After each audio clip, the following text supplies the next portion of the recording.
Hello everyone, welcome back to another video. I hope all you are fine. आज की video आपके लिए बहुत ही इंपॉर्टेंट होने वाली है क्योंकि आज की इस वीडियो में हम चंडीगढ़ एनटीटी साथ में पीआरटी टीजीटी पीजीटी में भी ये टॉपिक बहुत ही इंपॉर्टेंट होने वाला है जो कि है टीचिंग एप्टीट्यूड की सीरीज के लिए एनईपी 2020। एनईपी 2020 से जितने भी रिलेटेड पॉइंट हैं आज हम इस वीडियो में इंक्लूड करने वाले हैं। अगर आप ये पूरी वीडियो देख लेते हैं तो आई थिंक आपका कोई भी क्वेश्चन कितना भी हार्ड आ जाए आप इजीली सोल्व कर लोगे। इसीलिए वीडियो को स्किप मत करना, एंड तक जरूर देखना। हर इंपॉर्टेंट पॉइंट बिना कोई एक्स्ट्रा थ्योरी के बिल्कुल टू द पॉइंट आपके साथ एक्सप्लेन किया जाएगा। वीडियो को लाइक कर दीजिए और चैनल को सब्सक्राइब कर लीजिए। इस चैनल पर आपको चंडीगढ़ एनटीटी, टीजीटी, पीजीटी और पीआरटी सभी विषयों की बहुत ही अच्छे तरह से तैयारी करवाई जा रही है। तो चलो स्टार्ट करते हैं बिना टाइम वेस्ट किए एनईपी 2020 के बारे में। एनईपी 2020 जिसकी फुल फॉर्म है नेशनल एजुकेशन पॉलिसी। ये टीचिंग एप्टीट्यूड एंड पेडागोजी का मोस्ट इंपॉर्टेंट टॉपिक है जिससे हर साल 3 से 4 क्वेश्चन मिनिमम बनते ही बनते हैं। तो सबसे पहले हम देखते हैं एनईपी 2020 है क्या। एनईपी 2020 भारत की एक नई शिक्षा नीति है जो कि 29 जुलाई 2020 को घोषित की गई थी। इसकी घोषणा कब की गई थी? 29 जुलाई 2020 को। जिसकी मंजूरी किसने दी थी? यूनियन कैबिनेट यानी कि केंद्रीय मंत्रिमंडल ने दी थी। पुरानी नीति कौन सी थी? इससे पहले जो नीति चली आ रही थी वो थी 1986 एनईपी यानी कि नेशनल पॉलिसी ऑन एजुकेशन 1986। देख लो कितने साल के बाद ये चेंज हुई है। नई नीति का उद्देश्य क्या है कि जो पुरानी को बदलकर नई लेके आ रही है उसका उद्देश्य है 21वीं सदी के अनुसार शिक्षा प्रणाली को आधुनिक, व्यवहारिक और कौशल आधारित बनाना। इसमें मेनली जो स्किल्स हैं किसी भी स्टूडेंट की स्किल पर काम किया जाएगा जिससे बच्चा स्किलफुल होकर आगे अपना कोई भी अलग बिजनेस या अपना खुद का सेटअप स्टार्ट कर सके। उसके बाद इसका एक इंपॉर्टेंट पॉइंट है कि एनईपी 2020 के मेन एम, गोल या उद्देश्य क्या है।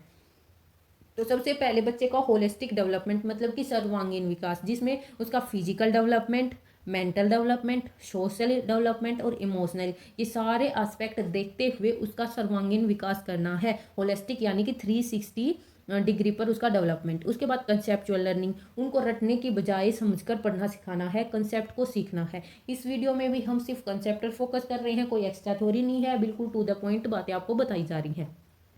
उसके बाद है skill development, critical thinking, creativity, ये सब पर फोकस किया गया है एनईपी 2020 के द्वारा। आप ये 5 पॉइंट एकदम अच्छे से याद कर लीजिए। होलिस्टिक डेवलपमेंट मतलब कि बच्चे का फिजिकल, इमोशनल, सोशल, मेंटल सभी टाइप का विकास करना है। कंसेप्चुअल मतलब कंसेप्ट को सिखाना है, ना कि रट्टाफिकेशन करवाना है। स्किल को डेवलप करना है, क्रिटिकल थिंकिंग को डेवलप करना है और बच्चे के अंदर क्रिएटिविटी को बढ़ाना है। ये इसके मुख्य उद्देश्य हैं। अब हम बात करते हैं इसके साथ साथ ही कुछ और इंपॉर्टेंट एस्पेक्ट हैं जैसे कि उनको प्रॉब्लम सॉल्विंग टेक्निक सिखाना, कम्युनिकेशन स्किल अच्छी बनाना, डिजिटल लर्निंग पर इंपॉर्टेंस देना, इंक्लूसिव एजुकेशन पर और क्वालिटी एजुकेशन फॉर ऑल। इससे पहले कि बच्चों पर कहीं जो सोशल बैकग्राउंड से थे, जिनकी जो बैकग्राउंड है वो बहुत कमज़ोर है, वो बच्चे स्कूल अफोर्ड नहीं कर पा रहे थे, तो इस शिक्षा नीति में एक तो क्या किया गया है, इंक्लूसिव एजुकेशन यानी कि समावेशी शिक्षा, कि सभी बच्चों के लिए बिना किसी रंग, जाति, भेदभाव के आधार पर सबको एक साथ पढ़ाना एक ही क्लास के अंदर, और सबको क्वालिटी एजुकेशन, गुणवत्ता मतलब कि क्वांटिटी पर जोर ना देकर क्वालिटी पर जोर दिया गया। ठीक है, ये थी कुछ और इम्पोर्टेंट एम या उद्देश्य एनईपी 2020 के। याद रखें एनईपी का फोकस केवल परीक्षा पास करना नहीं है बल्कि बच्चों को जीवन के लिए तैयार करना है। इसकी एक और इम्पॉर्टेंट बात है कि अब जो पहले जो स्ट्रक्चर थी वो थी 10+2+3 की स्ट्रक्चर है। इसने इस स्ट्रक्चर को चेंज कर दिया जो कि 1986 से भी पहले से चली आ रही थी। इसको स्ट्रक्चर को चेंज कर कर इन्होंने 5+3+3 और +4 की स्ट्रक्चर को अपनाया है। एक बार देखते हैं कि इसमें क्या होता है। जो 5 है उसको हम फाउंडेशनल स्टेज बोलते हैं, जो कि उम्र, जो एज है वो हमारी 3 साल से लेकर 8 साल तक है। इसमें 3 साल में प्री स्कूल मतलब कि आंगनवाड़ी में बच्चों को भेजा जाएगा। उसके बाद क्लास 1, क्लास 2, ये 5 साल की हमारी फाउंडेशनल स्टेज होने वाली है। इसकी विशेषताएं या कैरेक्टरिस्टिक्स की बात करें तो क्या करना है, इसके अंदर प्ले बेस्ड लर्निंग होगी। इसमें बच्चों को खेल खेल के द्वारा सिखाया जाएगा। उसके बाद उनको एक्टिविटी के थ्रू करवाया जाएगा, जैसे कि आप भी देखते होंगे आजकल प्ले स्कूल खुल गई हैं, ओपन हो चुके हैं, जिनमें एक्टिविटी के थ्रू बच्चों को पढ़ाया जाता है, जिसमें उनको colour, fruits name, animals name सब कुछ एक्टिविटी के द्वारा सिखाया जाता है। उसके बाद स्टोरी टेलिंग, उनको कहानियाँ बताई जाएंगी जिनसे उनकी जो समझने की, कंसेप्ट समझने की जो पावर है वो जनरेट होगी। उसके बाद उनको सॉन्ग्स, राइम्स इनके द्वारा सिखाया जाएगा। टॉय बेस्ड लर्निंग होगी, लैंग्वेज डेवलपमेंट करेगी। एनटीटी के लिए सबसे महत्वपूर्ण स्टेज यही है। तो आप क्या करें, जैसे आप एनटीटी के लिए एग्जाम की प्रिपरेशन कर रहे हैं तो आपको एनटीटी वाले जो फील्ड है उस पर ज़्यादा फोकस करना है। तो ये वाली जो फाउंडेशनल स्टेज है जो कि 5 साल इंक्लूड करती है, ये बहुत ही इंपॉर्टेंट है आपके एग्जाम के लिए। उसके बाद है प्रिपरेटरी स्टेज, जो 5 थी वो हो गई है, अब 3, जो 5+3 था अब ये 3 आ गया है, इसको हम बोलेंगे प्रिपरेटरी स्टेज। ये क्या करती है, ये 8 से 11 वर्ष तक लागू की जाएगी, जिसके अंदर क्लास 3, क्लास 4 और क्लास 5 इंक्लूड की जाएंगी। इसकी इंपॉर्टेंस, कैरेक्टरिस्टिक या विशेषताएं की बात करते हैं तो इसके अंदर है एक्टिविटी बेस्ड लर्निंग होगी, डिस्कवरी लर्निंग स्टार्ट हो जाएगी, लैंग्वेज लर्निंग, साइंस, मैथमेटिक्स और आर्ट इंटीग्रेशन ये सारे ऐड कर दिए जाएंगे। ये थी हमारी प्रिपरेटरी स्टेज। उसके बाद 5+3+3 जो नेक्स्ट 3 है उसको हम मिडल स्टेज बोलते हैं। इसमें भी 3 साल इंक्लूड हैं जो कि 11 से 14 वर्ष के बच्चे इसके अंदर आएंगे। ये क्लास 6, 7 और 8 इसमें इंक्लूड होगी। अगर इसकी विशेषताओं की बात करें यानी कि कैरेक्टरिस्टिक्स की बात करते हैं तो इसमें सब्जेक्ट बेस्ड जो टीचिंग है वो स्टार्ट हो जाएगी। इस time social science, Sanskrit, Hindi, English ये लैंग्वेज भी स्टार्ट हो जाएंगे। और सब्जेक्ट बेस्ड यानी कि मैथ, सोशल साइंस, साइंस जैसे सब्जेक्ट्स हैं वो भी इंक्लूड कर दिए जाएंगे। कोडिंग स्टार्ट हो जाएगी। एक्सपेरिमेंटल साइंस में जो एक्सपेरिमेंट है उनको बिल्कुल फिजिकली उनको दिखाकर एक्सपेरिमेंट करवाकर वो लर्निंग स्टार्ट हो जाएगी और प्रैक्टिकल एक्टिविटी भी इंक्लूड होंगी। उसके बाद जो 4 साल है वो है क्या है, सेकेंडरी स्टेज है, जिसके अंदर 4 साल 14 से 18 साल ये 4 साल के स्टूडेंट इंक्लूड किए जाएंगे। इसकी विशेषताओं की बात करें तो फ्लेक्सिबिलिटी होगी, चॉइस बेस्ड सब्जेक्ट्स होंगे, बच्चों की चॉइस इंटरेस्ट के बेस पे सब्जेक्ट्स चूज किए जाएंगे, मल्टी डिसिप्लिनरी लर्निंग स्टार्ट होगी और क्रिटिकल थिंकिंग बच्चों के अंदर डेवलप होनी स्टार्ट हो जाती है। उसके बाद एक इम्पोर्टेंट इसी के अंदर इंक्लूड है ECCE यानी कि early childhood care and education. ये भी एनटीटी के लिए बहुत ही इंपॉर्टेंट है। ये जो एनईपी का एक इम्पॉर्टेंट पार्ट है जो कि 3 से 6 बच्चे के वर्ष के बच्चे हैं, स्टूडेंट हैं, उनको इंक्लूड किया जाएगा इसके अंदर। इसका मेन जो एम है वो बात करें तो बच्चे का फिजिकल डेवलपमेंट, शारीरिक विकास, कोग्निटिव यानी कि mental development, emotional development, behaviour यानी कि लैंग्वेज डेवलपमेंट और सोशल डेवलपमेंट, ये 5 होलिस्टिक डेवलपमेंट किया जाएगा। आप ECCE की फुल फॉर्म पूछ सकते हैं तो आप इसको भी अच्छे से याद कर लीजिए। ये क्या है, early childhood care and education. उसके बाद एनटीटी के लिए ये हर साल इंक्लूड किया जाता है। इसके क्वेश्चन तो एक बार अच्छे से कर लीजिए। ये सारे डेवलपमेंट, इसकी फुल फॉर्म और कितने साल के बच्चे को इसके इंक्लूड किया जाता है, तो इसमें इंक्लूड किया जाता है 3 से 6 वर्ष के स्टूडेंट्स को।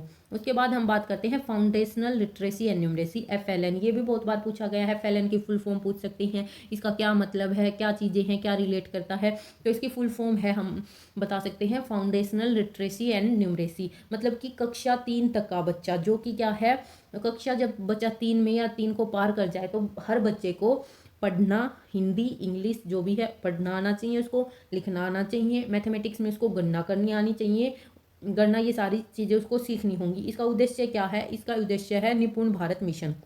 निपुण भारत मिशन के अंदर ही FLN को स्टार्ट किया गया है, जिसमें कक्षा 3 का बच्चे को लिखना, पढ़ना और काउंटिंग और साथ में गणना, कैलकुलेशन आनी चाहिए, बेसिक। ये इनकी मेन एम था। उसके बाद इसके अंदर मदर टंग आता है। मदर टंग क्या है, मातृभाषा। NEP क्या कहती है, 2020 NEP, जहाँ संभव हो कम से कम कक्षा 5 तक को और बेहतर हो तो और कक्षा 8 तक शिक्षा मातृभाषा या स्थानीय भाषा में दी जानी चाहिए। कम से कम 5वीं तक तो ठीक, अगर संभव हो तो 8th क्लास तक बच्चों को जो शिक्षा दी जा रही है उनके मातृभाषा में दी जानी चाहिए, या जो भी स्थानीय भाषा है उधर की उसमें देनी चाहिए। उसके बाद 7th पॉइंट है असेसमेंट सिस्टम। क्या हो रहा है, बच्चे रट्टाफिकेशन करके एग्जाम में लिखा रहे हैं, उनके नंबर आ रहे हैं, उनकी बेसिक सीखने, पढ़ने, लिखने की क्षमता बिल्कुल 0 है। इसके लिए उनको क्या किया गया है, असेसमेंट सिस्टम को डेवलप करना चाहिए। पुराना सिस्टम क्या था, रट्टा, एग्जाम, मार्क्स। अब नया सिस्टम क्या है, लर्निंग, एप्लीकेशन, स्किल, कंटेम्पेंसी और असेसमेंट। ये सारी चीज़ें हैं। पहले बच्चे को सिखाना, उसके बाद उनको अप्लाई करना, स्किल डेवलप करना, उसके बाद एक अच्छा असेसमेंट होना चाहिए। असेसमेंट भी डिफरेंट टाइप का होता है, जैसे कि फॉर्मेटिव और समेटिव। इससे भी क्वेश्चन बनता है। फॉर्मेटिव असेसमेंट क्या होता है, जो पढ़ा रहे हैं क्लास के दौरान ही जो असेसमेंट, जैसे टीचर ने ऐसे पूरा टॉपिक पढ़ा दिया, बीच में से किसी भी बच्चे से ओरल क्वेश्चन पूछ लिया, तो उसको हम फॉर्मेटिव असेसमेंट बोलते हैं। है। और समेटिव इवैल्यूएशन क्या होता है, जैसे ही हमारा कंप्लीट सिलेबस हो जाता है, जैसे हमारे टर्म एंड पर एग्जाम होते हैं, उसको हम बोलते हैं समेटिव इवैल्यूएशन। उसके बाद है self assessment, peer assessment, teacher assessment, ये सारी चीज़ें इंक्लूड होती हैं।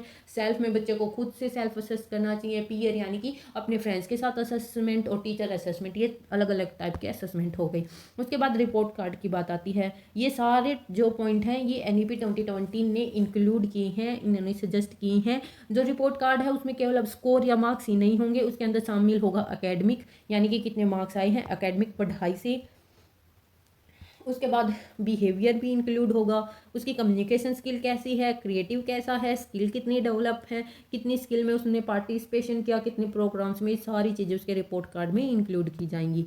इससे क्या हुआ है, बच्चे का 360 डिग्री प्रोग्रेस कार्ड कहा जाएगा, जिसमें बच्चे का सर्वांगीण विकास हो रहा है। उसके बाद बहुत इंपॉर्टेंट पॉइंट है, उसको वोकेशनल एजुकेशन दी जानी चाहिए। आज के टाइम पे आप देख रहे हो कितनी बेरोजगारी बढ़ रही है, बच्चे 12th करते हैं, ग्रेजुएशन करते हैं, पोस्ट ग्रेजुएशन करते हैं, उसके अलावा कुछ और डिग्रीज भी लेते हैं, फिर भी घर बैठे रह जाते हैं। उनको वोकेशनल एजुकेशन नहीं दी जा रही है। बच्चे की वोकेशनल एजुकेशन पर काम करना, कक्षा 6 से लेकर जो बच्चे हैं उनको गार्डनिंग सिखाना, कारपेंट्री सिखाना, पोट्री, कोडिंग, इंटर्नशिप जैसी अलग अलग स्किल पर काम करना, जिससे वो आगे अपने व्यवसाय को बढ़ा सकें। उसके बाद कोडिंग, कक्षा 6 से कोडिंग स्टार्ट कर देनी चाहिए। मल्टी डिसिप्लिनरी एजुकेशन, इसमें एक बहुत ही इंपॉर्टेंट पॉइंट उभर कर आया है कि मल्टी डिसिप्लिनरी एजुकेशन पर फोकस किया जाना चाहिए। स्टूडेंट को केवल साइंस या आर्ट्स तक सीमित मत रखिए। अगर बच्चा साइंस के साथ म्यूजिक लेना चाहता है तो उसको अलाउ करना चाहिए। डिसिप्लिन मतलब कि एक डिसिप्लिन का बच्चा अगर दूसरे डिसिप्लिन का कोई सब्जेक्ट चूज करना चाहता है तो उसको छूट होनी चाहिए, लेने देना चाहिए। इतनी फ्लेक्सिबिलिटी होनी चाहिए हमारे डिसिप्लिन के अंदर। डिसिप्लिन यहाँ पर अनुशासन नहीं है, डिसिप्लिन मतलब कि एक स्ट्रीम है, जैसे कि साइंस, आर्ट्स, कॉमर्स। तो अगर साइंस का बच्चा म्यूजिक सीखना चाहता है उसको म्यूजिक की छूट होनी चाहिए कि वो ले सकता है। अगर कोई बच्चा मैथ के साथ आर्ट लेना चाहता है, हिस्ट्री के साथ कंप्यूटर पढ़ना चाहता है, तो वो क्या होना चाहिए, मल्टी डिसिप्लिनरी होनी चाहिए।